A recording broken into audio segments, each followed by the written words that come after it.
최근에 뭐 실리콘밸리 은행 파산해서 이게 뭐 어떻게 위기가 전이된다 만다 얘기가 많은데 뭐 크레딧 스위스도 그렇고 독일 최대 은행인 도이치방크의 신용 위험도 높아지면서 불안감은 좀 커지고 있다 보니까 이게 가장 걱정하는 건 뭐 우리나라에도 어떻게 영향을 줄 것인가일 것 같은데 어떻게 보십니까, 신 교수님?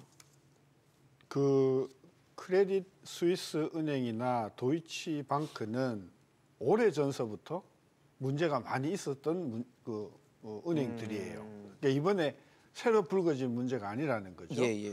어차피 빠질 이빨이다 하는 이야기들이 많았던 은행이어서 전 하나도 새로울 게 없는 것이고 금리가 높아지면 분명히 그 은행이 흔들릴 것이고 흔들린다 하더라도 다른 은행에서 인수를 할 것이기 때문에 그게 무슨 2008년과 같은 글로벌 금융위기로 확산할 가능성은 저는 감히 5%도 안 된다. 저는 그렇게 보고 있고, 그다음에 SBB 은행도 그 내용을 들여다보면 진짜 제넷 옐런 말 맞다나 아이솔레이티드 돼 있는 고립된 인디펜던트한 아웃라이어라 그랬어요.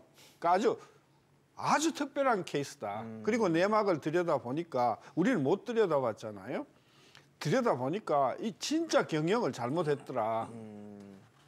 결국은 SBB 은행은 물론 이제 그것 때문에 미국의 한 4천, 5천 개 정도 되는 지역은행에 다소간의 예금이 빠져나가는 그런 불안은 주겠지만 그거는 예금 보험 한도를 과감하게 늘리면 되는 거니까 저는 단언해서 미국의 SBB 은행으로 촉발된 금융위기는 찻잔 속의 태풍이 되지 이게 글로벌이나 그런 걸로 발전하지는 않을 것이다. 결론, 한국에 미치는 영향은 뭐 SBB 은행에 투자를 했거나 그 채권을 샀거나 한 사람들의 다소간의 피해는 있겠지만 이게 한국 금융 시스템 자체를 움직일 만큼 큰 사태는 아니다. 그렇다고 해서 한국의 은행 금융 시스템에 문제가 없나? 그 우리가 논의하겠지만 주택, 그다음에 뭐 부동산, PF 여러 가지 잠재적인 어떤 문제점을 갖고 있긴 하지만 SBB 사태만으로 이게 금융위기로 확산될 건 아니다. 저는 그렇게 판단하고 있어요. 이 교수님 어떻게 보십니까? 그 최근에 사실은 이제 이 외국인들이 이제 주식을 팔고 그다음에 금융주가 빠지고 있는 것은 우리나라만의 현상은 아니고요. 유럽도 그렇고 일본도 그렇고 뭐 전 세계적인 현상입니다. 그건 이제 시장에 대한 불확실성이 이제 확대되기 때문에 그건 어쩔 수 없는 현상이고요. 신 교수님 말씀하신 대로 그것은 이제 일시적인 현상일 거라고 생각이 듭니다. 그래서 이제 이러한 것들이 이제 금융 위기처럼 이제 퍼져나갈 가능성들은 좀 적은데 지금 신 교수님 말씀하신 대로 이제 유럽 이제 도이치뱅크나 이제 크레딧 스위스하고 이제 SBB하고는 케이스가 분명히 다르고요. 이제 SBB는 2021년 같은 경우에도 19억 3천만 달러 흑자를 났고요. 당기순이익이요.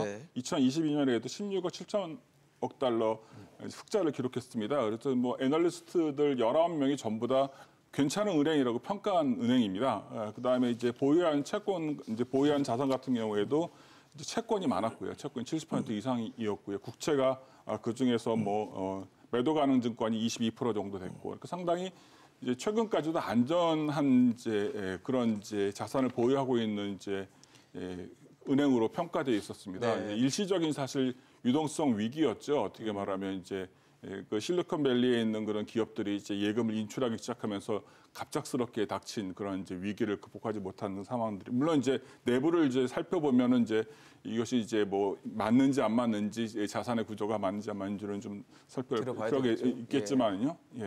물론 이제 그렇긴 하지만 그래서 이제 이러한 위기들이 말씀하신 대로 이제 어디까지 퍼져나갈 것인가는 좀 살펴봐야 되겠지만은 이제 과거와 같은 그런 전 세계적인 위기로 퍼질 가능성은 좀 없는데 유럽의 위기는 사실은 이게 크레딧 리스크랑은 좀 관련이 있거든요. 그러니까 이제 최근에 금리가 상승하고 이런 국면에서 이제 부동산 가격에 영향을 미치고 이런 것들이 신용 리스크에 영향을 미치게 되면 조금 은행들이 영향을 받지 않을까 하는 생각들은 좀 듭니다.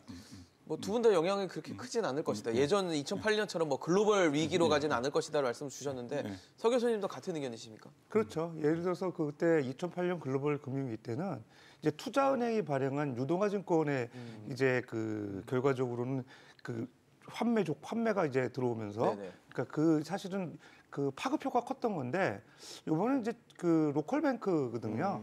근데 이제 걱정되는 건 두 가지 측면이 있어요. 왜 그러냐면 일단 우리나라 은행들이 실제로 이제 미국 은행들처럼 그 유가증권에 투자하는 비율이 한 20% 이내이기 때문에 이 지금 실리콘밸리 은행 같은 경우는 58% 국채에 투자했다 손실을 18억 불 봐가지고 그게 이제 증자를 22억 불 정도 한다고 하는데 현실적으로 이루어지지 않고 이제 뱅크런이 생긴 사례거든요. 네네. 근데 우리나라 같은 경우는 사업 구조가 이제 미국 은행처럼 그렇게 유가증권 투자하지 않기 때문에 대체적으로 대출 채권으로 갖고 있죠. 근데 이제 문제는 이 신용 리스크가 큰 거죠. 이런 실리콘밸리 은행 같은 유사한 사업 구조를 가진 은행이 우리나라 그 저축은행들이거든요. 저축은행들 같은 경우는 그 일단은 자금 조달 코스트가 높으니까 그걸 더 위험한 대출 채권으로 이제 운영을 하고 심지어는 최근에 이제 PF 쪽도 많이 투자를 하잖아요. 그렇죠. 그러니까 결론적으로 지금 이게 만약에 그 지금 18억 불 손실이 났다. 그러면 그게 이제 사실은 신용 리스크가 커지면서 뱅크런으로 이어지는 거거든요. 네네. 근데 이제 우리나라 같은 경우는 아까 말씀드린 바와 같이 모바일 거래를 이제 40% 하니까 일종의 이제 사이버런 현상이 생기는 거예요. 그러니까 그렇죠. 뱅크런보다 훨씬 더 빠르게 진행되죠. 사실 원래 뱅크런 인출하려면 그렇죠. 은행 가서 줄 서서 이렇게 사람들이 해야 많으니까 되는데 줄 서서 막 이렇게 해야 되는데 사실 휴대폰 몇 번 누르면 그렇죠. 그러니까 되는 이게 거잖아요. 지금 실리콘밸리 은행도 36시간 내에 1인 하루에 420억 불, 예, 55조 정도가 55조 정도. 인출 시도가 이루어졌다는 거잖아요.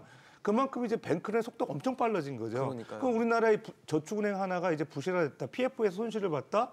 그럼 그쪽에서 5천만 원 이상 예금하신 분들 같은 경우 이제 인출을 하게 되잖아요. 그랬을 경우에 그게 파급 효과가 이제 연쇄적으로 일어날 가능성이 있기 때문에 사실은 이 실리콘뱅크 은행이 우리나라 직접적으로 그쪽 투자한 은행의 손실은 적다 하더라도 실제 그런 어떤 시사점이나 사이버런의 가능성은 높였다 이렇게 볼 수 있습니다.